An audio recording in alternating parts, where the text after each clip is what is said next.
Hello, in this video we'll talk a little about how Robinhood makes money. Because it does not charge its customers a commission for trading on its platform, it earns revenue by something called payment for order flow, or PFOF. PFOF is in the news recently because SEC Commissioner, Gary Gensler, talked about having a closer look at it in an interview. He wants the SEC to review the practice. What happens if the SEC decides to ban, strike down, outlaw PFOF? Will that make Robinhood's future uncertain? The short answer is probably not, and we'll talk about that as we go along. So stick around, if that is of interest. First of all, what is PFOF? It is when the wholesaler, or high-frequency trader pays Robinhood for access to the retail orders. It allowed in the US. However, it is banned in other countries like Israel, the UK and Canada. Here's a schematic of what happens when retail investors are buying or selling stocks. Suppose 1 million different individuals want to trade in shares of GameStop. Half of them, 500,000, want to buy a share of GameStop and the other half, 500,000, want to sell a share of GameStop. In this example, they all want to trade at the same moment. This is a simplifying assumption and helps explain the mechanism. Later we'll talk about what happens if traders want to trade at different times. The broker collects those orders and places them on the exchange. The exchange has a supply of 500,000 GameStop shares. It uses those to settle the trade. The buyers each receive a share and pay $100.10. The sellers sell their shares and receive $99.90. And the broker pays a fee to the exchange for executing those trades. In an alternate world, the broker may decide to settle the trade itself, as the buyers and sellers are equally matched at the exact same moment. It can take the shares from those who are selling, and give them to those who are buying. The buyers pay $100.05, the sellers receive $99.95, and the broker makes a neat profit of 10 cents for its trouble. It is called internalizing, and does a fine job of looking like a win-win. There is price improvement for buyers and sellers. The buyers pay less, the sellers receive more. The broker gets in on the action as well, and earns a decent sum of money. In the real world, retail brokers like Robinhood do not always have the capability or willingness to internalize trades like that. Instead, they outsource the internalizing to wholesalers or high-frequency traders, like Citadel Securities.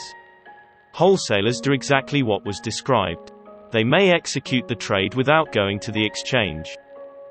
In this way, they can charge the buyer a little less, pay the seller a little more and make some profits, a portion of which is passed on to the retail broker. In the example of the 10 cents profit, the wholesaler may keep 6 cents for itself and pass on 4 cents to the broker. The wholesaler pays the broker for access to the retail orders, also known as payment for order flow. It is how Robinhood makes money since it does not charge its customers for trading on its platform. Notice that the wholesaler is taking balance sheet risk. In the real world, not all individual trades will come in at the same moment. They'll be separated in time. The wholesaler may buy shares from retail traders and add them to its inventory. Similarly, it may sell shares to retail traders from its inventory. For the time the wholesaler keeps those shares on its balance sheet, it is exposed to unfavorable price movements. However, since retail trades are inherently random, it eventually balances out. The wholesaler is able to make some money in the process. If done well, it is a profitable trade. Is PFOF wrong? That is hard to say. One of the challenges with PFOF is that those trades are not visible to the exchange. They give rise to something known as dark pools. With dark pools or opaque markets, the SEC's concern is that markets where different investors have their trade orders processed differently have the potential for abuse. It is interesting to note that about half of trading in the US is in dark pools or is internalized by companies that keep those trades off exchanges. What can Robinhood do if PFOF is banned in the US? Will it start charging commissions which can put off its customers? After all, commission-free trading is one of the main draws for people trading on the platform. Asking people to pay commission may drive away trading volumes. It is not the preferred way to go. One option available to Robinhood is to internalize those trades. That is, Robinhood can do what wholesalers or high-frequency traders are already doing. It'll be something entirely new for Robinhood. Note that young startups have done high-frequency trading activities in the recent past, and that Robinhood has reportedly talked about it in their IPO roadshows. The other way to look at it is PFOF is only a part of their revenue.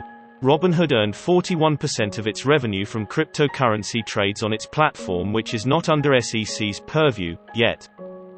On the other hand, it earned 38% from shares and options trades, which is PFOF and under SEC's purview.